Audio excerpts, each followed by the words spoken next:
And welcome inside our studios in Atlanta, another edition of Game Time. Casey Stern with you. 3 days away from the madness. We call it free agent fever.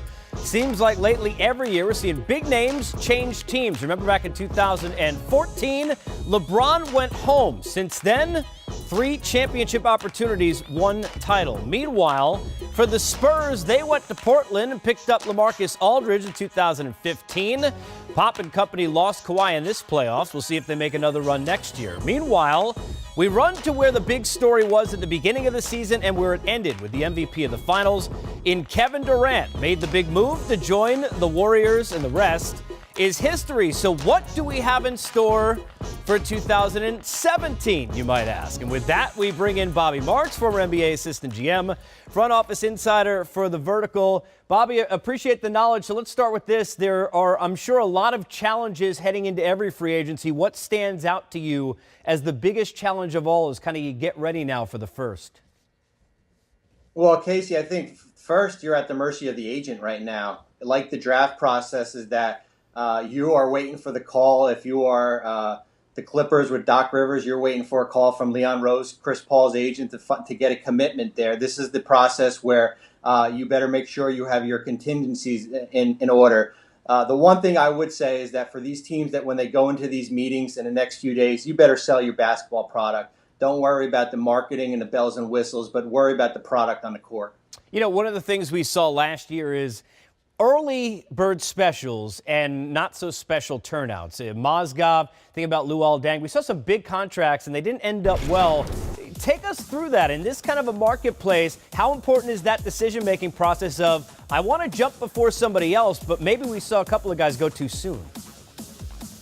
Well, it's important. I think what you saw last year is that a lot of teams committed to a lot of big contracts right off the bat. We saw Timothy Mozgov, Luol Deng, Jan Mahinmi, big numbers that teams are certainly regretting right now. Just last week, that Mozgov contract was traded to Brooklyn, and you had to attach D'Angelo Russell. And what I always say is it's certainly a follow the leader type league, and what teams can show restraint are the ones that are going to have some flexibility in the long run. You know, I like to keep the calculator, the TI-82, at home. So I ask people who understand the cap to help me out with it. We saw, obviously, the change got a bit lower. What's going to be the biggest impact of that change in the dollar figure? Well, I think it's twofold. I think you could look at teams that are going to be in a luxury tax. We can look at Cleveland just off the bat for the luxury tax that's going from 121 to projected 119. They're in the hole already, $10 million. In a loss for that number going down.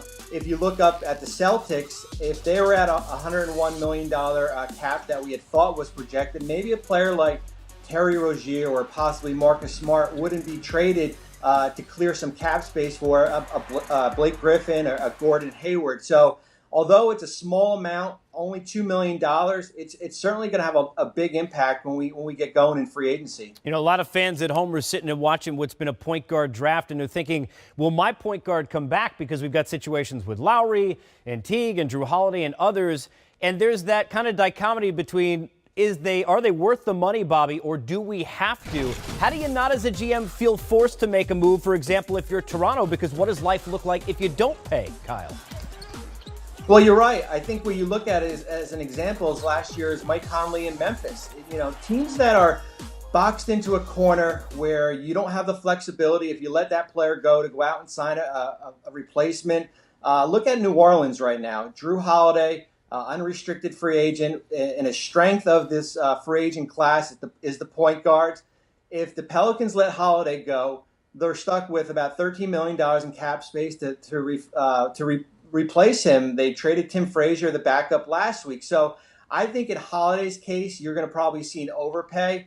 Lowry is a little bit different. I think his max number is certainly $34 million. I think that number could be about $10 million below that. But it's all about leverage from an agent standpoint and also, you know, from a team perspective. You know, when you look at kind of some of the guys who improved last year, we don't talk a lot about Otto Porter, but we're going to now, especially with dollar figures. And it's interesting because while we hear about maybe trying to convince Paul George or some other big member to join the Wizards with Beal and Wall, it's a different team if you don't bring back Porter. So how do you as a GM handle that kind of a scenario with a guy in this case like an Otto Porter?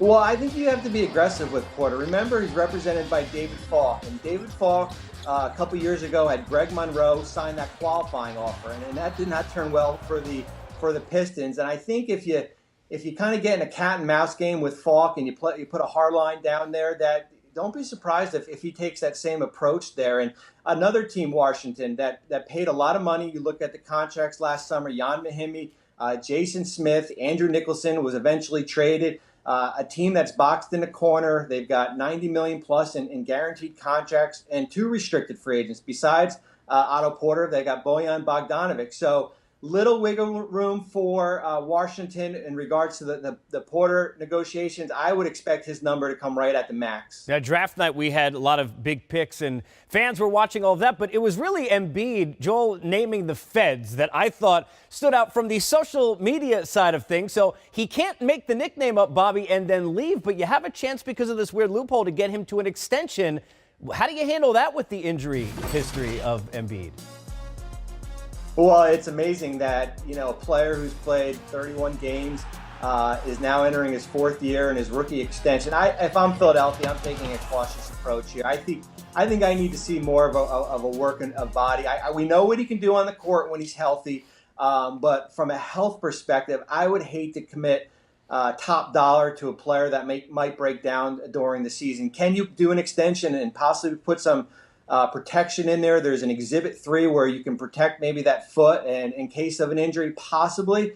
But that takes for Embiid and his agent, Leon Rose, to commit to that. So I think you're going to see a cautious approach with Philadelphia. All right, now LeBron said he didn't create super teams, but I know he'd like one. He certainly needs one, whether this is his final year, Bobby, or not. So you try and figure out, how do they do that? A, is there a way to do it without moving Kevin Love? And if you're going to move Kevin Love, who are you freeing up that money to go get?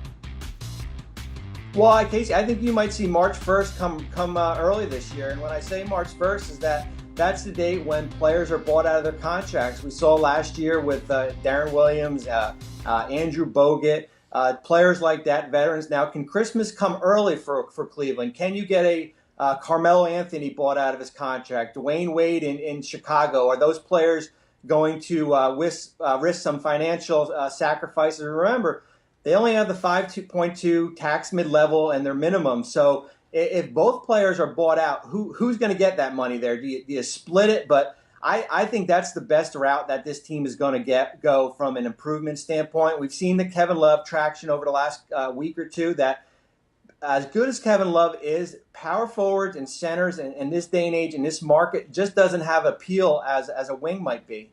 It's interesting because obviously we know the David Griffin situation. There seem to be a lot of cooks in the kitchen, if you will, right now, Bobby, in terms of Cleveland.